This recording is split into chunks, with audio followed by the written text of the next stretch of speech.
Hello and welcome to the Wrap Up Live. This is your official Raptors Republic live post-game show. I'm here with Oren Weisfeld, Kyle Brickman. We've got Don Yang working in the background. Thank you to our producer. We're coming off a 109 to 105 Raptors win over the Washington Wizards, a nail biter, as you can see in the title. This was a good game. You know, really quick, guys, one thing I hate seeing from Raptors fans after wins like these, where it's just so back and forth and it's so ugly at the end, is when people go, well, the Raptors, I wish they didn't win that one, or they didn't deserve to win that one. It's like the Raptors were up I think it was almost the entire fourth quarter. I think it was the entire fourth quarter. And then the Washington Wizards made a comeback. Bradley Beal could not be stopped. They didn't want to foul him. Felt like everybody was scared to foul him at the rim. And here we are. The Raptors closed it out. We got a big Fred 3 at the end of the game. It all worked out in their favor. We'd love to interact with you guys as per usual. We are, again, having some YouTube live issues. So hopefully this will get posted by our producer, Don Yang, at the end of the broadcast. And you guys will be able to watch it again for your post-game show. But quickly, let's get into it, guys. I guess I'll start with you, Oren. 4-point win. Very, very close at the end there against a pretty good Washington Wizards team. They are just above the Raptors. They're 8th in the East. What was the key to winning for the Raptors at the end there? First, real quick for our viewers, just in case you're not clear, because obviously YouTube went down, you can watch us either on Twitch or on Discord, where we're sharing a live stream from Twitch. So yeah, Raptors Republic has their own Discord channel. You can watch it there or at our Twitch channel. And we're hoping to be back on YouTube within the next 5 days. We should be streaming live. But yeah, as Sahal said, these videos will be posted to YouTube right after we finish. But yeah, Raptors walked away with it. I thought they were the better team throughout the whole game, and obviously some offensive struggles really gave the Wizards a chance to win, where the Raptors just kind of went into ISO ball and then could not score for maybe the last 5 minutes. And really it was a pretty, if they had lost this game, I think this would have been one of the few games this year where you could kind of blame Nick Nurse, because he made kind of a bet where with about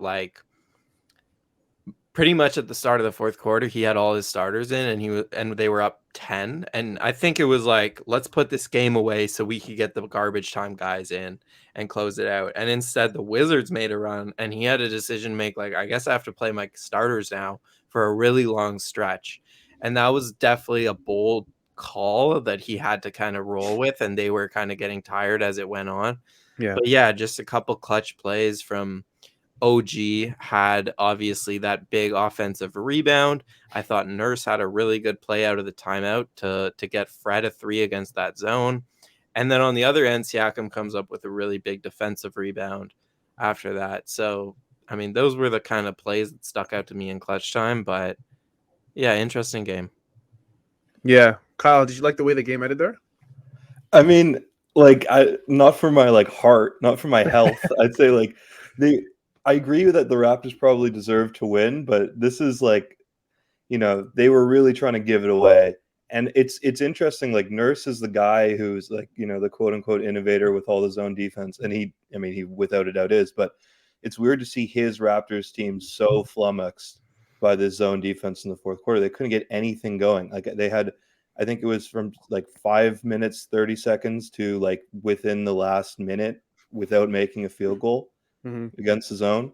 I mean, that's a really rough stretch. That's something they're going to have to figure out ASAP, because I can't see why every team wouldn't just roll this out against them.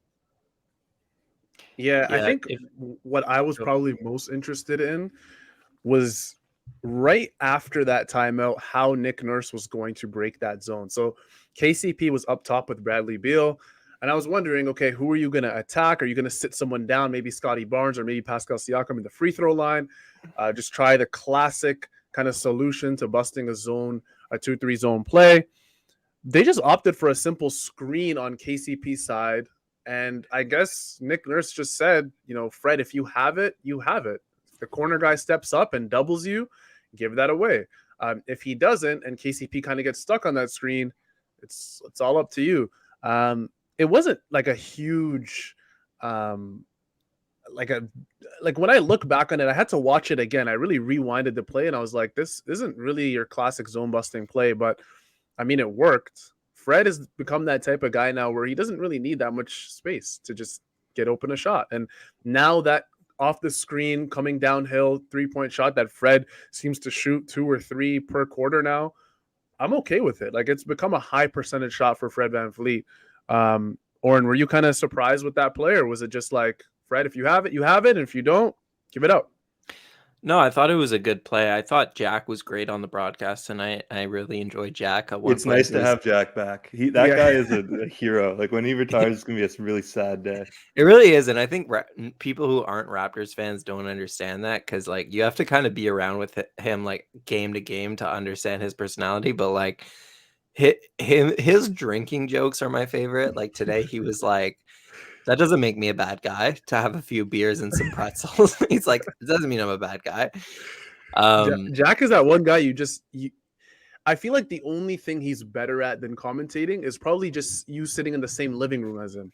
If Yeah. if he was commentating from his living room and you were just sitting beside him watching the game, that's probably the only thing he's better at than commentating the actual game.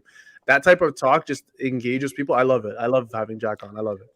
Yeah, and I mean, aside from that, I mean, mainly he brings the entertainment, but at the same time, he did call out that like he said, "I'll be curious to see if the Wizards go back to the zone out of this timeout or if they play man."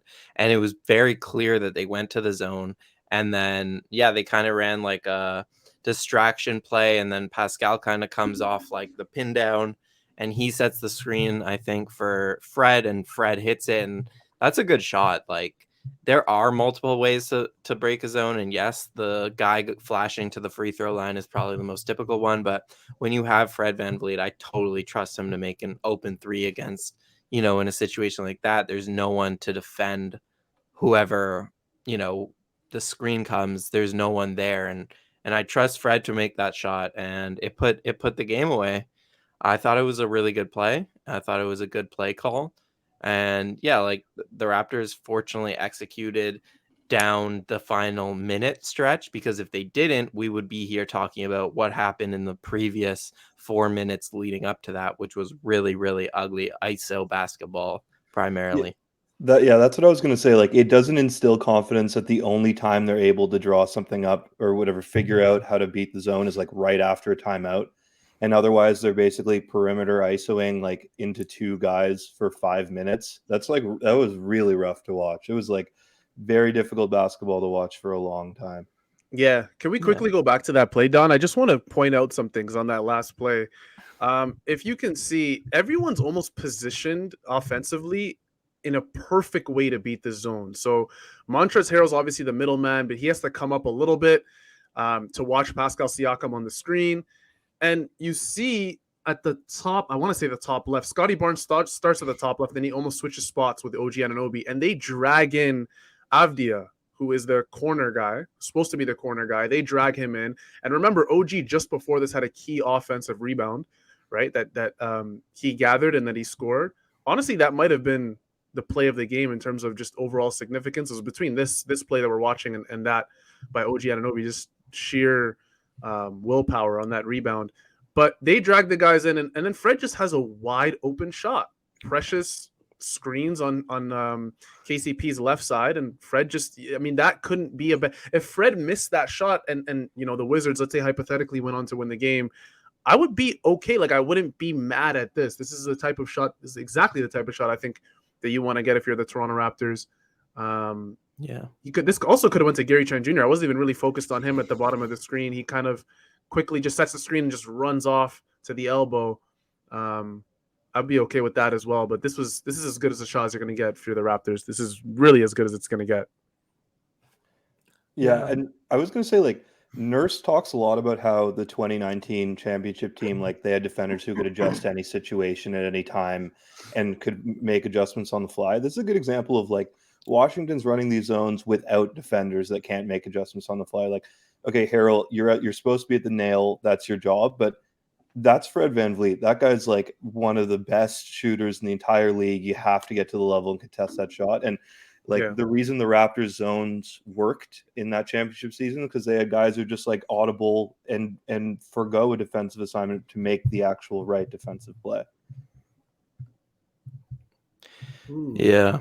No, that's a good point on Harold. He definitely fucks that one up. My friend texted me this in the middle of the game. Because the way you were just smiling. Oh, I thought you. And to be fair, he does look like me. He is Oren Israeli. is playing for the Washington Wizards. Wait, let me take a quick glance. My fellow Jew. Yeah. Shout out Denny. He's having a good season. Good second season in the league for my guy Denny. Similar hairstyle. Both as built and handsome. I know what you're gonna say. Don't worry about it, my guy. Oh wow. Just finish whatever you think I'm gonna say. Okay, sure. Don, can we pull up any other key plays? Maybe the OG Anunoby offensive rebound near the end there. This game was really decided, I think, in the last few minutes. Montrezl Harrell, like you guys mentioned, had a very, very big game for the Washington Wizards. They probably would have been out of it if it weren't for his heroic, possessions at the end there. Bradley Beal, obviously, but what else do you expect from Bradley Beal? This was the offensive rebound that was just so key. I was begging, guys, for Scotty Barnes to get the ball down low against Spencer Dinwiddie because I felt like the Raptors were actively not looking for Scotty Barnes. It seemed like every play went from Pascal to OG to Fred, back to Pascal to Fred again to Pascal. And Scotty, I was watching him on some possessions offensively, and he was just dumbfounded. He didn't understand why, he's having probably the best game of his career, at least scoring-wise, and he just wasn't getting the ball. So it was good to see him. I would have honestly loved to see him really attack Spencer Dinwiddie here, maybe try and draw a foul. I don't really like Scotty in the fadeaway that much. Yeah. But he did shoot it, and then there comes OG out of nowhere to finish, and you can just see Bradley Beal's reaction. He's pissed. I want us to talk about the same thing, because it's been a talking point. Scotty had 27 points, and then after he got his 27th, the career high, he didn't really get the ball at all for the final quarter and a half, basically, of the game. And I think, first of all, it was because they took Corey Kispert out of the game, and this again was a good example of how the Raptors are a walking mismatch, and teams have struggled defending all their wings. And Corey Kispert was matched up with Scotty to start this game, and Scotty just absolutely took him to the post every time and handled him. And the Wiz made a good adjustment by taking him out of the game and going a little bit bigger here. And really the only guy you can target is Dinwiddie. Definitely don't like the fadeaway, just if we're talking about this specific one, because Scotty doesn't really go to the baseline fadeaway. He's so much more comfortable in the middle of the floor. But aside from that, it is on the Raptors on one hand, but it's also it's worth noting that Scotty, when he's not in the post, he's not a great half court guy, right? It's not very efficient to give Scotty the ball at the arc and set a screen for him or something. And, that's not a great, I do like him setting screens and then getting the ball in the short roll, but the Wizards were good doing a good job taking that away. So it was a combination, I think, of things. And I think the Wizards definitely made an adjustment to stop Scotty scoring. And then his flaws also showed in terms of he's a limited player, in terms of if you're going to take away one or two things, he can't just get the ball and ISO from the top of the arc and stuff like that. I will say though, in defense of that shot, the one that we were watching prior, he gets the ball at 4 seconds. He doesn't really have many options but to fade away there. And career high 27 points, and he gets 2 shot attempts in the fourth quarter. And I get whatever, they're playing zone and they've switched his matchup, etc. But the man is on a tear. He's a kid. Wouldn't you prefer that the young kid on your team that everyone seems to love gets the ball and is rewarded for this? Especially they start the quarter up 14 points. So it's not like it's crunch time and you have to go to certain guys because they're the guy, they're the man of the team. They were up 14 points to start the fourth quarter. You had 2 attempts. So it's really disheartening to see, honestly. Yeah. Oren, Do you want to ask? Yeah, I do. I would like because Scotty is obviously such a multi-dimensional player, and today he was just like feasting in the post. But like at this point in his career, what do you guys think like Scotty is? If you had to like give him a label, especially on the offensive end of the floor, like is he more of a 5 than anything? Is he a point guard? Like what is he? I'll go to Sahal. You go first. This is so tough. This is actually a very tough question because I forgot which outlet tried to answer this question, and they referred to Scotty as a screener. Was that ESPN? Oh yeah, it was Mike That Schmitz. Yeah, yeah, that went the viral like draft all guy. over Raptors Twitter. Yeah. He didn't say, to give him some credit, he didn't say Scotty was only a screener. He did say that was one of his best qualities. And I mean, for the record, I'm a big fan of Mike Schmitz. He's a really good draft guy. The metrics do actually agree with him. So I don't know why Raptors fans were getting so angry with that. I think it was just like one of those things where the headline just captures everybody's attention. It was also because Scotty commented on the Instagram. Yeah, I saw his comment. Yeah, I saw his comment, and I was like, look, like people are just like these House of Highlights and Bleacher Report and all like they're really just trying to start trouble, because what they do is they take these headlines and they just completely ignore context of what these writers are trying to say. Like the guy fully replied to so many people and was like, guys, I didn't say Scotty was just a screener. Like he's very good in transition. He's a guy that's an incredible playmaker, not just for his size, but for his age. He sees the game really well. Obviously, his shooting is the one thing that maybe has to improve more than anything. But you don't like he's already a good NBA player. Like he's already a starter in this league without the shooting quality. Like he really cannot shoot, if we're being honest, much at all. If it's a wide open corner three, sure, take it. But I mean, who in the NBA cannot shoot wide open corner threes? It's a very tough question, Oren. I don't like labeling him to any specific position like point guard or center or anything like that. I just think you focus on his qualities more than anything, his best qualities, which are obviously, like I mentioned, screening, but also in transition, him being an absolute demon, running the floor. And then you just try and take advantage of situations like these where when the Wizards run the zone, I think you go to Scotty. You go to Scotty and Pascal for reasons being that they're the two best playmakers on the court, obviously beside Fred VanVleet. But you go to those guys, and those can be your zone busting guys because they just see the floor better than everyone else, to be, to keep it simple. I don't know if you agree with me though, Kyle.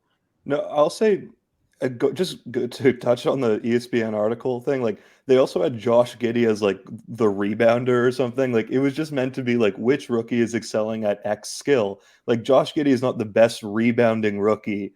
He's like 6'7", 165 pounds. Like that wasn't the point. The point was to be like which rookies are great at what, and Scotty happens to be a really good screener at the moment.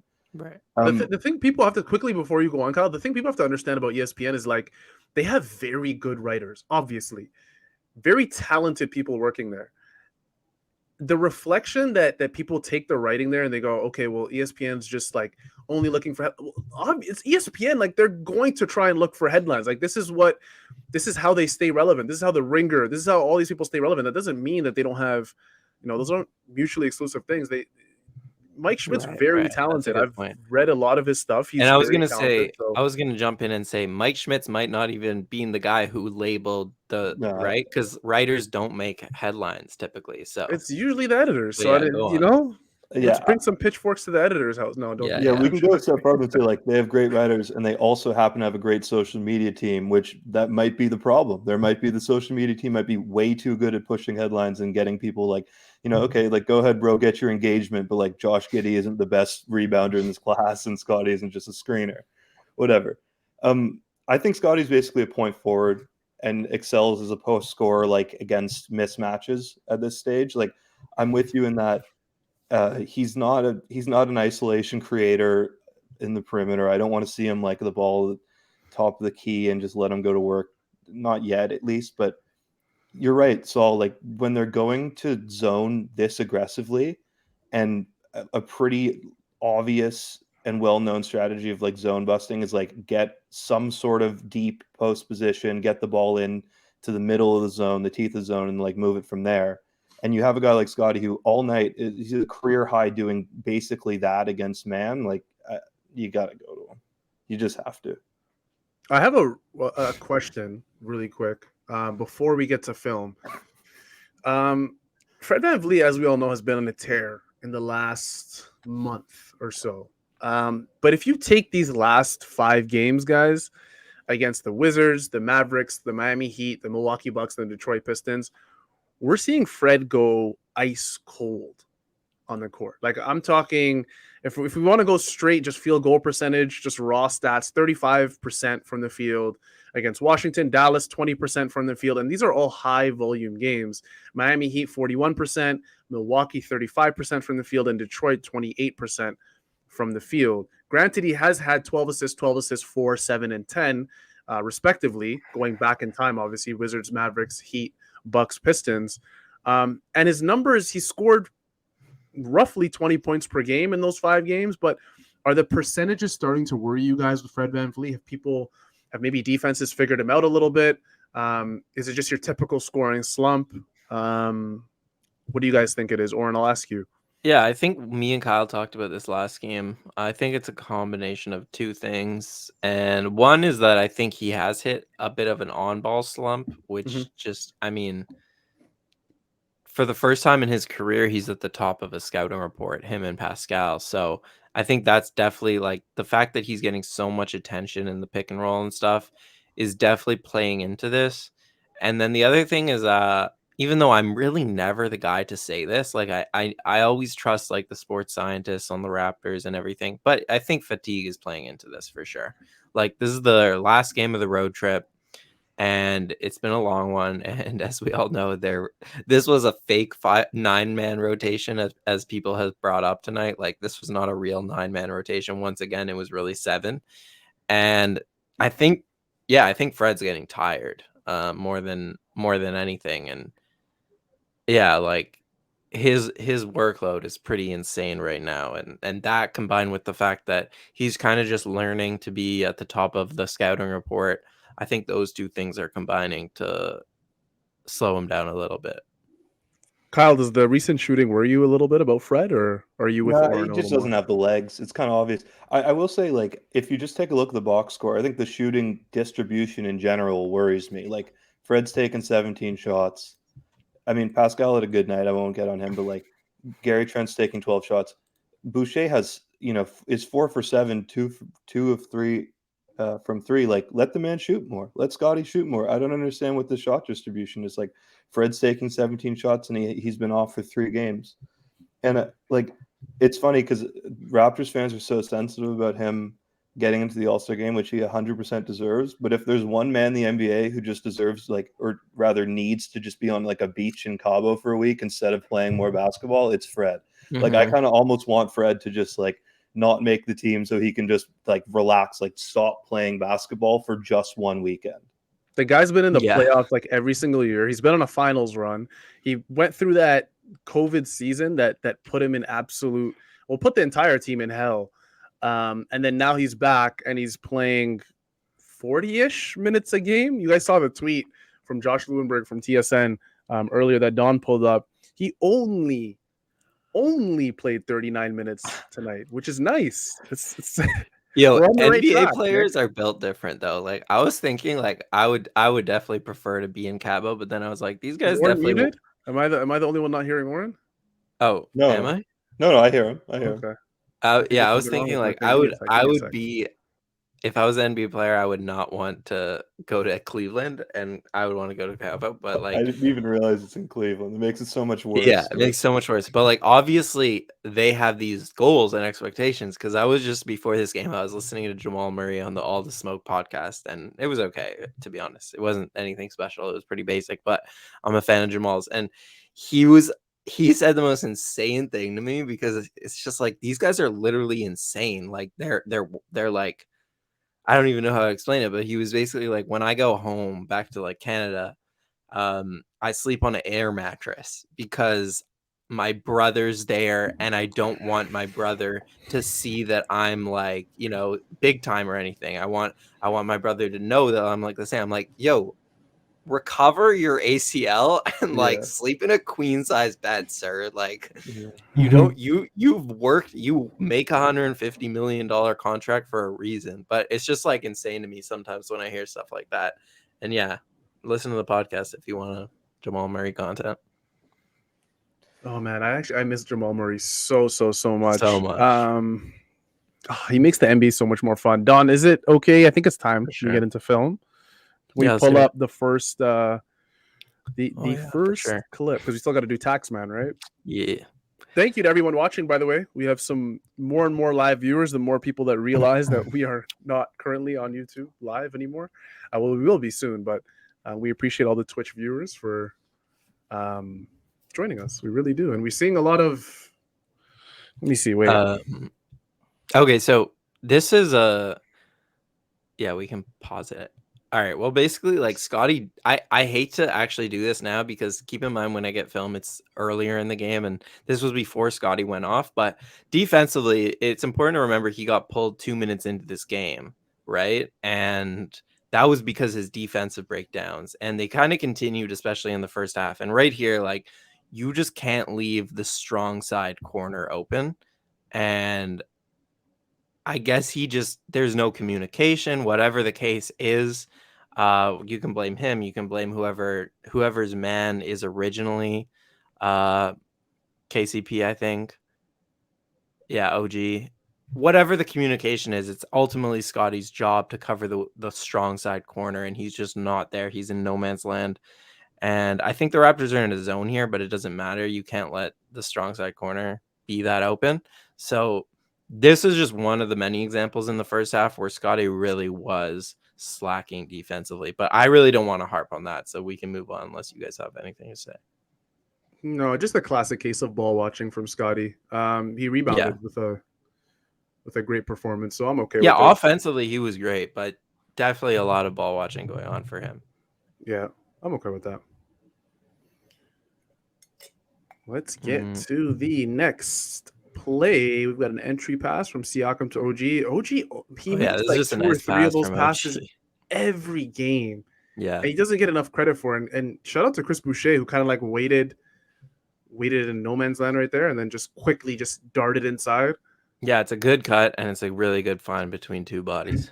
Speaking of ball watching, KCP, what are you doing, man? Right. Because he doesn't expect this cut, yeah. Well, he kind of goes for the steal. He also has his hands like on it, like by his knees. Like he's not even like active. Like he just has his hands by his knees. Like that's not the tape that he is gonna want to watch tomorrow in film session. Like he's gonna get torn up for that one. That was pretty bad. Yeah. I don't know. Maybe their game plan is to double on every OG post up on Denny, but if it's not, then I don't understand what the game plan there was for KCP. Just a very good dime from OG. A guy that honestly we're going to probably, especially if the Raptors make the playoffs, we're going to see him in the post a lot more this season.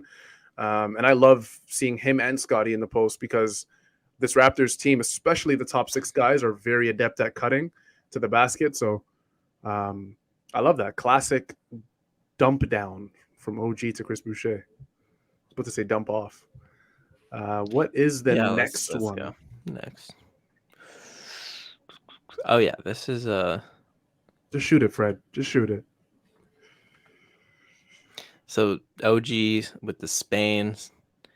OG sets the back screen, so it's a Spain pick and roll. And I just wanted to highlight Boucher as a roller. Like this is an extremely difficult play to finish. The pass is not good, right? And then the finish is also extremely tough. Mm-hmm. And I just wanted to highlight, like, Boucher is probably this team's best roller as of right now. Yeah. And I mean, there's obviously a lot of trade deadline talk. We did enough trade deadline talk last episode. I think it's going to continue into the trade deadline, but you trade OG and just keep in mind that I mean, not OG, sorry. You trade Boucher and just keep in mind that this is a valuable skill that he brings to the team. And that's like no one else on this team can finish this, I would say. When the Spain pick and roll works, it's beautiful. I just want to quickly add that. It's just gorgeous. Yeah, it is. It's such a shame that Boucher is just like way too skinny to play the 5 because this exact lineup that's on the floor right now, if Boucher could hold his own as a rebounder, this lineup would be like absolutely nasty. This would be like one of the nicest closing lineups in the NBA. And it's I think that's another reason why people are so frustrated with Chris. 'Cause, like, he's 28 and he's put on like maybe 5 pounds since coming into the league. Yeah, but I don't think that's his fault. I No, think not at that's all. his It's just body, some right? guys just are built like that. Yeah. Great finish. It's funny But I will though. say- Like, I think yesterday I was just thinking like maybe they re-sign him. Like at this point, I'm really just like more thinking that's a possibility. But his market value is going to be such a turnoff to me. But I don't know. what I will though. say really quickly though, Oren and Mm. Kyle, Denny played this pretty well. Like, considering Beal knew to run back to Pascal on the elbow there. Like, if Denny just stayed there, I don't know why he kind of shifted to his right. Yeah. To stop Pascal. You just have to know and trust that one of your Wizards defenders is just going to run out there to defend Pascal. Plus, to be honest, defensively, I mean, Chris Boucher layup or Pascal Siakam 3. It's pretty simple. You want to give Pascal the 3. That's an easy decision for any defense to make. But Denny was waiting. I don't know why he kind of shifted over there. Like, could have. Yeah, he was in the easy right stop. position. You're right. Yeah. And then he kind of just tried to do too much. Yeah. I think in an ideal world for the Wizards, like that's just a switch between Harrell and KCP. Like KCP takes the roller and Harrell like goes out to the perimeter, but really they're just kind of all lost. And that's a product of they haven't played together for a while. You know, maybe the coaching isn't on par, but ideally, like Harrell, you just got screened by OG. That's your guy now. KCP take the roller. Denny's the help guy. Yeah. And that's why it pays to play with people for a very long time, like the Raptors have. Don, what is our next play? We have a Fred drive, dish to Scotty. This is what I asked for. Because let me tell you something about Scotty Barnes. This kid is absolutely fearless. Like, if we're talking about Thomas Bryant, I don't know if you guys remember this exact play, but Thomas Bryant, just moments before this play, blocked the living hell out of Chris Boucher on a transition layup that Chris attempted. And that pass actually came from Scotty Barnes, funny enough. But Scotty, the next play down, is like, you know what? Give me the ball. I don't care that Thomas Bryant's bigger than me, definitely stronger than me. Still going to attack him. Took him to the rim, finished at will. And then obviously it's always good to see a guy celebrate, especially if he's your rookie. And it felt like every single foul Thomas Bryant had in this game, he was screaming at the refs, which is kind of like a funny subplot in this game. But I loved it. This was just peak aggressiveness from the Raptors rookie. And we have to point out whenever Scotty Barnes is aggressive with the ball. We have to. We just have to. Did you guys like anything from this play? Nothing of note. I mean, like, I have nothing to add other than that's just a good take. Like, you could see Scotty is just much stronger than Chris. It's hard to without the Chris play here, like the Chris getting blocked, but Scotty just gets into his body and is quicker off the ground. Sometimes basketball is like really easy. It's just like, I'm stronger than you and I can jump more quickly than you can. Whatever. Yeah. The other thing that stood out to me was just like how amped he was and how amped he kind of was all game. And I think there was a little bit, we might talk about it later, but like there was a little bit of there's been some nurse accusations flying around Raptors Twitter, which is not the most trustworthy place. But I'll just say that like the way Scotty was locked in tonight and how like happy he seemed to, you know, do the things that he does showed that it was a good bounce back game for him for sure after a disappointing end of the game in Dallas, and just seems like a pretty mature kid, to be honest. Let's roll on to the next one. Sahal, you want to take this? This is your like slander. This is my moment to shine. You guys are slandering. Oh my god. No. Okay, so really quick. Okay. You guys are this haters. Is why I wish we could go at like 0.5 playback speed, because I just want to point out some things, because Pascal Siakam, right? Watch how this play starts. He wants the ball from Precious. He knows that the Raptors rarely get anything positive, and this isn't a slight on Precious. It's just the absolute truth. The Raptors rarely get anything positive when Precious puts the ball on the floor. especially from the top of the key, from anywhere on the perimeter. It doesn't work. And I know Precious is working on it. He wants to be that guy. I'll give him a little bit of benefit of the doubt here, because that shot missed the net by a mile. Like, it wasn't even close. It looked like you know when you're almost like in midair and you don't know whether you're gonna pass or shoot. I don't know. Maybe I'll give him the credit, but I don't know who was even cutting to the basket. I guess Scotty was cutting, but he was nowhere near open. I had to point this out because this is, like I told you guys, 2-3 times a game we see this happen with Precious, and I don't know why. This isn't his game, and maybe he looks around this What are you team talking about? He's Kevin Durant. What are you talking about? Maybe he looks around this team. He just, I don't know. I'm trying to find excuses for him. OG should have made that shot too. I as well, believe by the way. Precious. I believe. But I believe in you. I believe he just needs to stop doing shit like this. It's really just that you simple. don't believe. Precious. You don't believe. You don't believe. I definitely believe. How are you going going to become Kevin Durant if you don't take these mid-range pull-up hezzy tween? Just hit the rim. Play.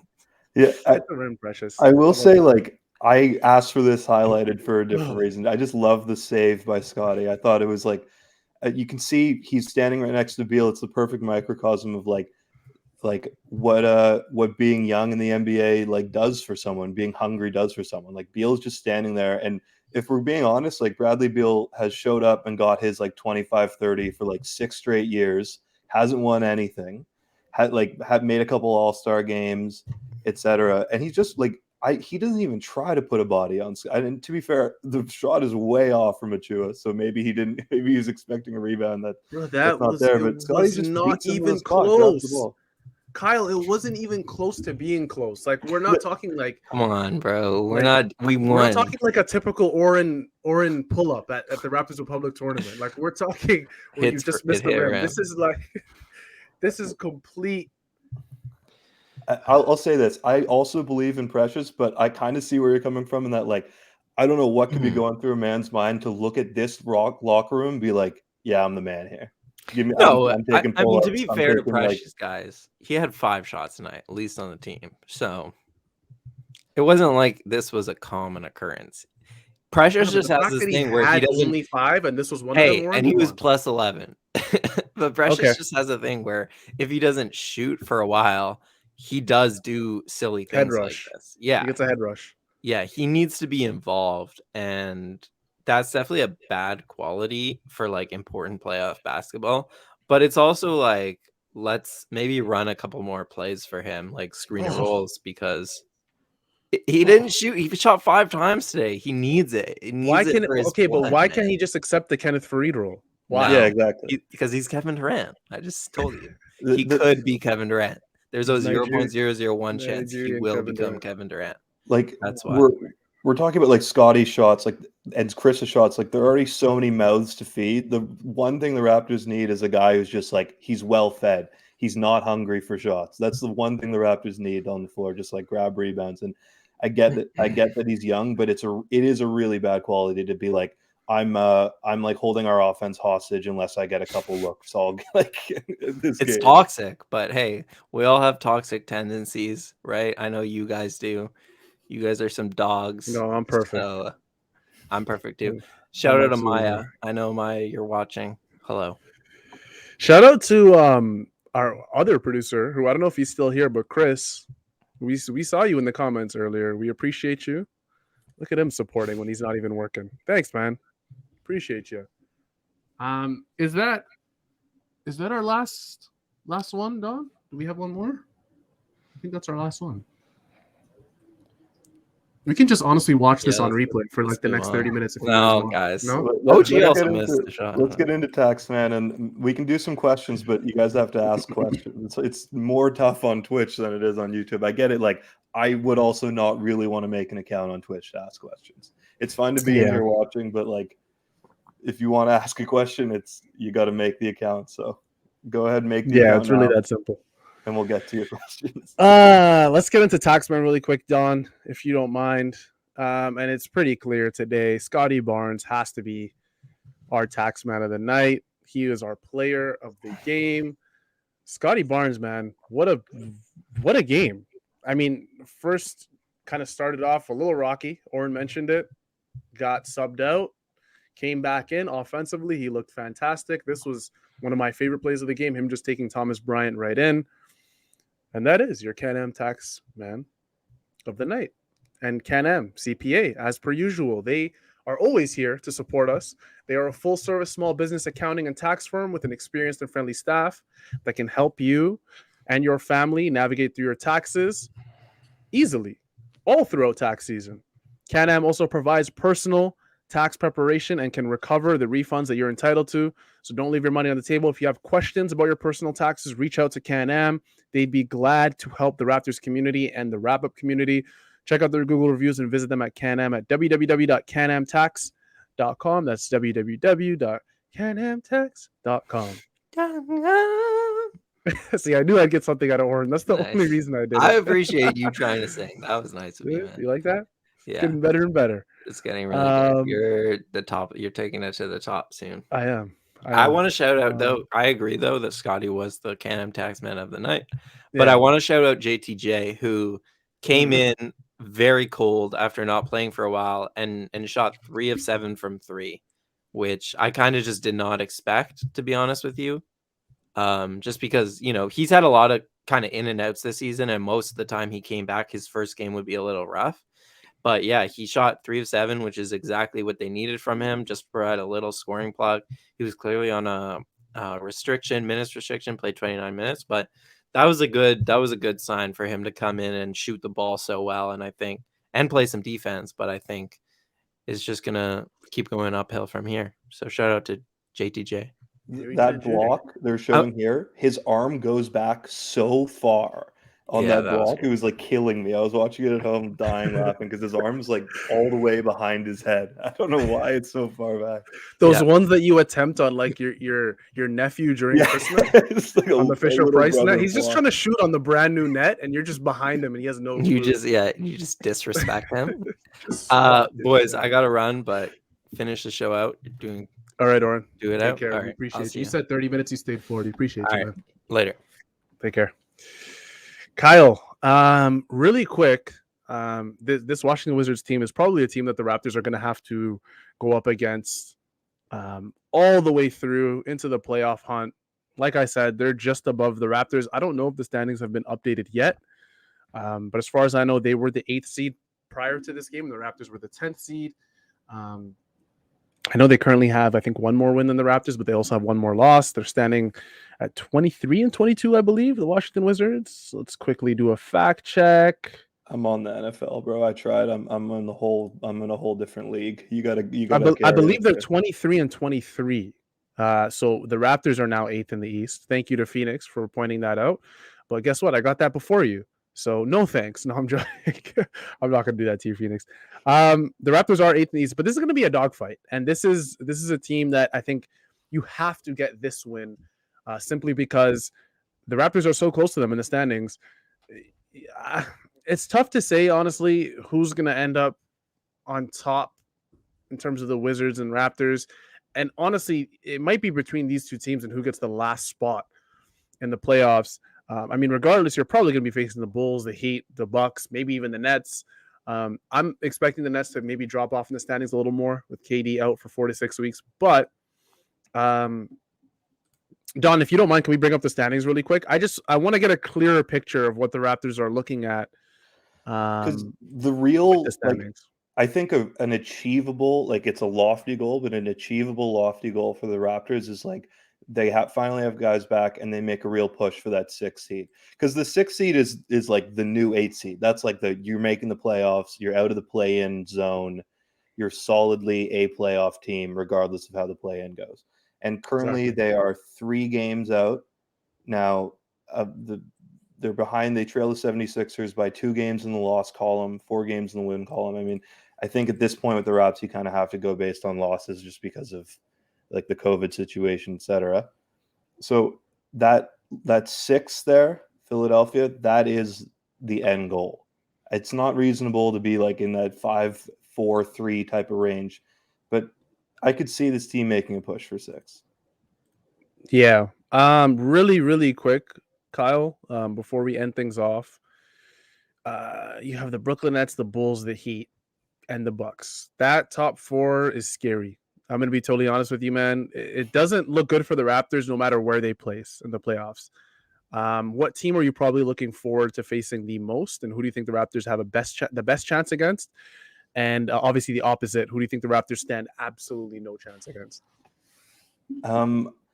Considering health for everybody, the Bulls, the Nets, and Durant's considering there, DeRozan. vaccination status, if you Yeah. get the Nets, like Kyrie doesn't play half the series, so I mean that's kind of tough. Like I think the Raptors are in a unique position where they, even though the Nets are a better team, they might prefer to play the Nets over like the Bulls or Heat, etc., because Kyrie isn't going to play in the series effectively. So it's hard to say. I think they just like in like a neutral site, I guess we'll say.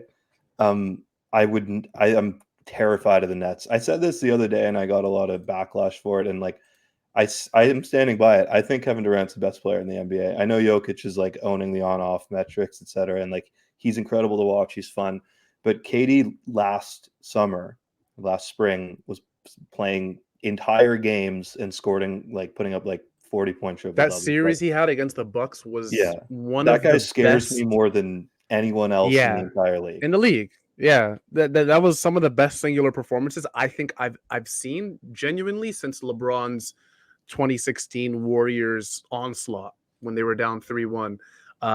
What I was seeing from KD, I genuinely thought to myself, like, this guy can't be from this earth. Like this, he's so far above everyone else.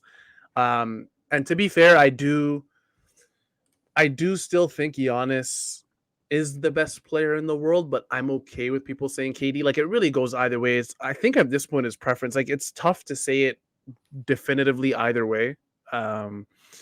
After seeing what Giannis did in the finals, that last game, 50 points, perfect from the free throw line, and then how he started this season a little bit slower, and then now he's on the MVP pace.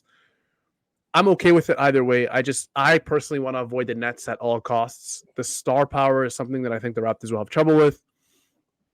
The Miami Heat dogfight, it's probably going to go to 6 or 7 for the Raptors and Heat. I don't see the Raptors winning that series. The same thing with the Bucks. I think it's a dogfight as well. I think they have maybe a little bit of a better shot against the Bucks than the Heat. I guess maybe the Heat is going to be.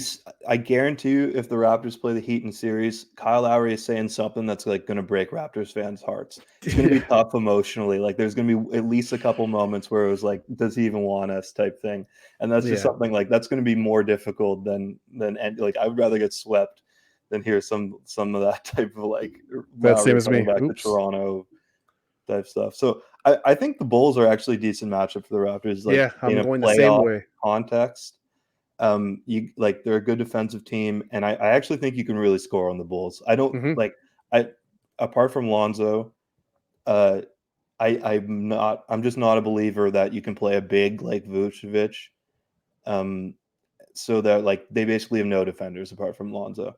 I don't think Caruso's not bad. Caruso. I meant sorry, like in the closing type of lineup. Yeah. Right. I mean, Caruso is better than not bad. I think Caruso is like the best point of attack defender in the league type thing. But in strictly a closing lineup like that, I don't think Vucevic, the only guy in the entire league who's that slow and heavy footed, who's going to close in the playoffs is Jokic, because he's just that, like, he's such a hub on offense. But I don't see Vucevic even closing playoff games. That's an early prediction. I think if the Bulls make it a couple rounds, Vucevic is not closing games. Yeah, I'm looking at the Bulls too, man. I think you find a way to play the Bulls. Obviously, DeMar DeRozan's playing like an MVP this year. So naturally, with DeMar being a former Raptor, he's going to get his, and he's probably going to get a game winner in a game. I can already see this stuff happening. But I definitely would like to play the Bulls out of that top four. And I know the top four they're I'm sure all four want that number one seed in the East, but playing the Cavaliers in the first round for any of those top four teams is probably as easy a matchup as you're going to get. And the Charlotte Hornets, of course. And I think simply it has nothing to do with, I think, the talent of the team. The Cavs are a very talented team that's put together very well. Like Kevin Love is a 6 man of the year candidate. Their starting lineup's very good. Jared Allen's a borderline all-star. Darius Garland's having a fantastic year. But just from a perspective of these guys don't have the pedigree, the Charlotte Hornets and the Cavs, the guys they rely on the most, have very little playoff experience. that's probably a team that you want to face in the top. But I wanted to quickly bring that up because I feel like that's a good discussion to have. Who do you want to play in the playoff? The Nets have to be the worst matchup. They have to. Whether Kyrie's there for half this series, honestly, if Kyrie's not even there at all, you're matching up against KD, and that's the last guy I want to see personally. Quick questions, Kyle. Let's get into some. We do have some questions here. Let's see what we got. I did see one earlier that was like something about how do I get my friend to stop hating on Siakam. I think it was interesting. Like, I do want to kind of pick your brain a bit because it's like he does get a ridiculous amount of hate. So much from my friends too. I've for whatever reason, I don't know if it must be like a universal thing, but it feels like particularly intense with Raptors Twitter, where it's like guys feel so strongly about Siakam being like a bum and like he's trash. Like you can't even really like creatively critique Siakam at all because like people are naturally defensive, like because there's a large contingent of NBA writers and fans who think Siakam's like basically doesn't deserve his own like a spot on a roster type thing. Yeah, but he also doesn't have a very like pretty he's not game. Elegant. It's not elegant. He's not elegant. Yeah, so this is why I think a lot of Raptors fans pre-championship and during that playoff struggle run were not happy with Kyle Lowry. And I know a lot of fans, obviously, they loved what he did for the Raptors in the regular season. Raptors were constantly a top 3 team in the East, top 4 team in the East. But every year after the playoffs, you'd see, oh man, Lowry, we probably got to get rid of him because he's that hurdle, he's that bump. DeRozan, we might have to get rid of him. And the truth of the matter is, I think what it really comes down to for most basketball fans is that when you watch Pascal Siakam, he doesn't have a beautiful basketball game. John Wall in his prime, this was like there was that heated debate between John Wall and Kyle Lowry. People loved John Wall, and people didn't understand that Kyle Lowry was better the entire time. It's just John Wall was so much more fun to watch. And he had like a dance. He had a dance. Yeah, he would do the Dougie and he would do all that. It's one of those things that I think that's one of the main things that people stick to. You watch Pascal, people love mentioning how he spins a lot, and guys, he's efficient. He does what he has to on the court. He's one of the best playmakers, if not the best playmaker on the Toronto Raptors. You can't really say anything more. If you appreciate the game of basketball for what it is and what a guy can do on both levels of the court, you have to appreciate Pascal. You just have to. He's a two-way star in this league. And I think people are starting to realize now, and I know it's taken them almost 2 full years to realize this, he's not Kawhi Leonard. He was never meant to be Kawhi Leonard. He was Kawhi Leonard's Robin. He was never Kawhi Leonard. So it was unfair to kind of put him on that pedestal. Yeah, that's what I was going to say. Like he is far and away the best. He would be far and away the best third option on any NBA team. He'd be it's not even like close. Amongst the like 2 or 3 best second options on any NBA team right now. He's maybe the 15th best first option, something like that. Yeah, which is I'd say so. That's like okay, fine. He's not the guy in terms of like he's not on the Mount Rushmore of like best NBA players ever, but it's like we got to just have some perspective. You can't expect every single player to be like the guy or he's like trash. He's a really, really good player. There's very little in between with people. This question is one I want to highlight. I think we highlight like a trade question every single time. And why not? I mean, we're approaching the trade deadline. Phoenix asks us, question, would you do a 3-way deal around Boucher, LeVert, and picks? Basically, Boucher to Chicago to help their front court. They send a first-round pick to Indy, and we send a protected first-round pick and filler to Indy for LeVert. I want to quickly say something because Karis LeVert, to me, I don't see the value that people think they're getting in Karis LeVert. Like, we're talking about a guy who, yes, he can score. A guy who struggles defensively. The Raptors played the Nets countless times in the last few years. They played the Indiana Pacers when LeVert's there. He's a guy that knows one thing and one thing only. Put the ball in the basket. And to be quite honest with you, I'm going to quickly bring up his stats because I don't even think, Kyle, he's that efficient either. We were having this discussion. I was having this discussion with 2 close friends. I know most Raptors and public people are familiar with William Liu, but also Assad, who's at Swar Lasers. We were having this discussion as well about Karis LeVert, and it's not it for me. Karis LeVert doesn't bring, I think, what the Raptors need. I guess you could say, yes, sure, the Raptors need someone to come off the bench and score. I mean, the Raptors need everybody in that case, right? You can take 95% of current NBA players. I don't think Karis LeVert is what the Raptors need, Kyle, at all. I think he's an inefficient guy who doesn't do much for you defensively. He's just not it. He's not it for me. I don't want to give away a first round pick. I don't want to give away anything for Karis LeVert. I'm not interested in the player himself. I'd rather keep Boucher, honestly, if he's going to be part of a LeVert package.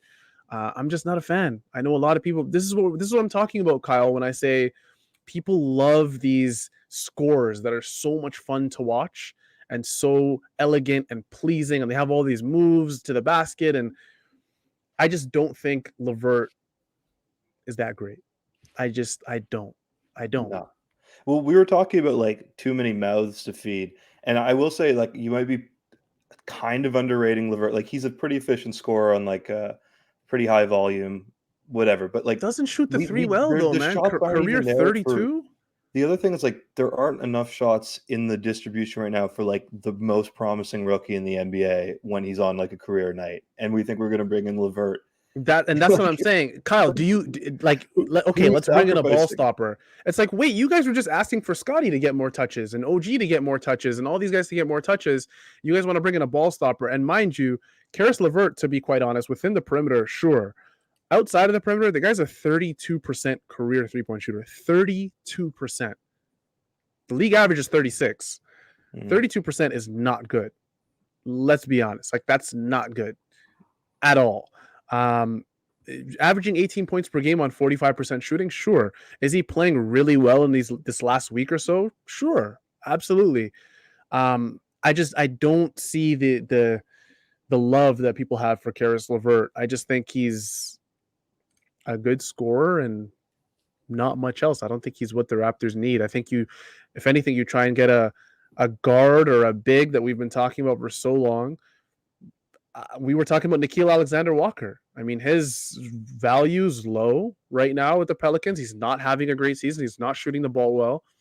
But the last time he played under Nick Nurse with Team Canada, he played really well. Doesn't obviously play defense all that much, but Nick Nurse is known to take these guys who don't play defense much, like Svi, for example. That guy was not known for his defense. He looks pretty active defensively for the Raptors. I'm okay with taking a shot on a guy like Nickeil.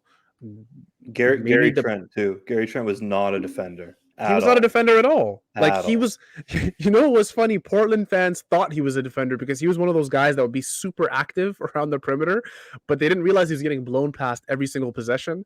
And they don't really have a rim stopping big. I mean, Nurkic is sure.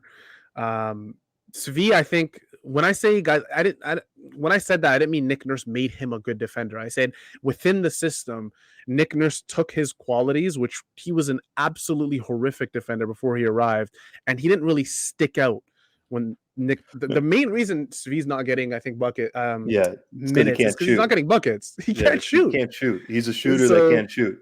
Like, that's Svi's problem. And it's not his. Svi defends at like the average level of this team, which is like pretty good. Exactly. And that was what I think our trade that we were mentioning was centered around.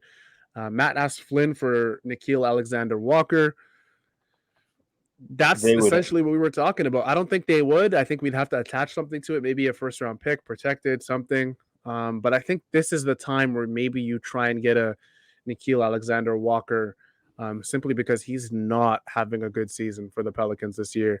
And I'm a big fan of NAW. I do think that he's become a product of what's around him, which is essentially nothing with New Orleans. Zion's just not playing this year, so the Pelicans just are not competing at all. They're one of the worst teams in the league easily. But I think you attack a guy like Nickeil, a lot more room to grow too. LeVert is what he is at this point, right? Yeah.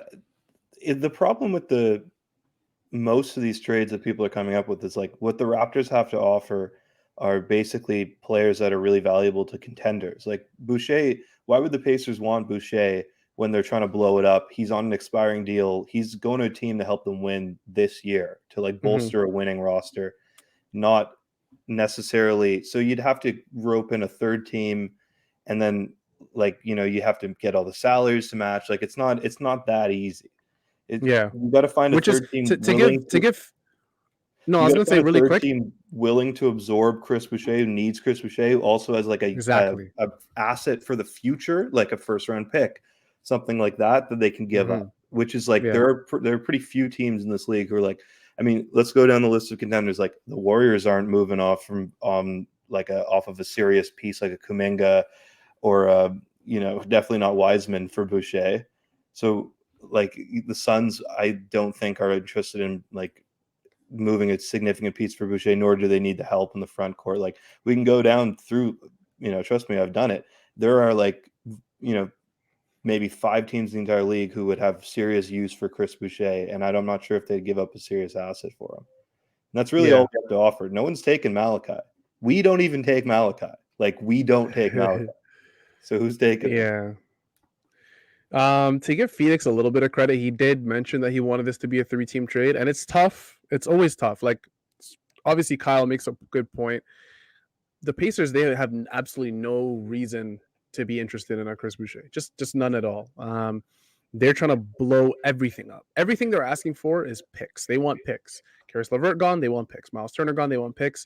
Sabonis is a guy that they've been mentioning that, you know, I've seen Sabonis to the Kings for Fox, a center deal around that, and blah, blah, blah. But the main thing has been Chris Boucher is probably, if he will get traded hypothetically, is probably going to a contender. It's just as simple as that.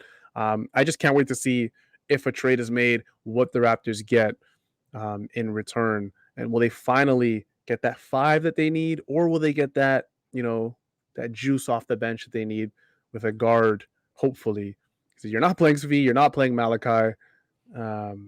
Champagne's like, I don't even know at this point. He got 2 minutes and he just didn't play really all that much this season up until maybe this week. So I don't think it's sustainable, Kyle. This is what the Raptors are doing with minutes, which is probably why you have to get a deal done. I think they just need one more guy. They're not that far. They just need one more guy to get into the playoffs and then just be competitive, which I think is what the kind of the deal is this season. I will say, like, in retrospect, it might have been a mistake for the organization to bow so hard to Dragic in the way that they did earlier in the year, because not only do they need a guy like Dragic, like they could have used him as a contributor, he also basically played himself out of like being a trade chip even. And I get it, like you want to give players their space and you want to have a good reputation in the league as like a players organization, but they could have used Dragic for a lot of these games. Like what we're describing, I totally like, forgot about him. Yeah, Dragic is like a very cheap Karis LeVert. He's not a great player, but he's better than a lot of the options the Raptors have off the bench right now. I mean, really, they just gave him whatever he wanted. They said, go back to Slovenia, go hang out in Miami, and you know, do whatever you need to do. And I get that. That's good. It's good PR for the organization, but maybe not the best move, like in basketball wise. Yeah, for sure. I think we can wrap it up there. We had a question period. We did film review. Oren was here, and then Oren abandoned us. This was the Wrap Up Your Raptors Republic post-game live show where Toronto Raptors were actually, no, they defeated the Washington Wizards 109-105. I was going to say they were defeated by the Washington Wizards, bringing the record to 22-21 on the season. This live show is produced by none other than our man, Don Yang, in the background. So we appreciate him as well. Like, comment, subscribe, do all the good things, guys, that you usually do. Turn on the post notifications for the YouTube channel. If you are watching this from YouTube, obviously not live, we apologize. All the people that joined us from Twitch, we appreciate you guys more than anything. Phoenix, the YouTube stuff, as you put it, will get resolved very soon. I promise you, as soon as we get a date that we are back live on YouTube, we will share it with you guys. Follow Raptors Republic, guys, on Twitter as well. We post there all the time. Don was there all night, posting all clips. Follow us on Instagram. We probably will make our announcement on Twitter, which is probably why you guys want to follow us there.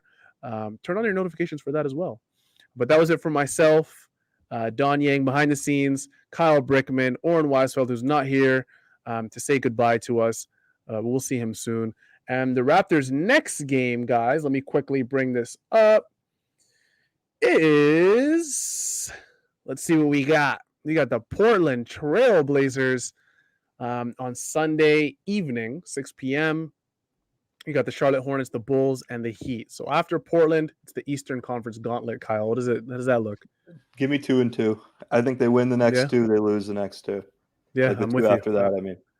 I'm going to go 2-2 as well. We appreciate you guys. Phoenix, thank you so much. Matt, everybody in the comments. Let me quickly scroll up this. Phoenix, Matt, N. Henry, H. Kashaf, Lily Mills. Thank you guys all. Mikey, we appreciate you all, and we'll see you very soon. Sunday, to be quite honest. Take care.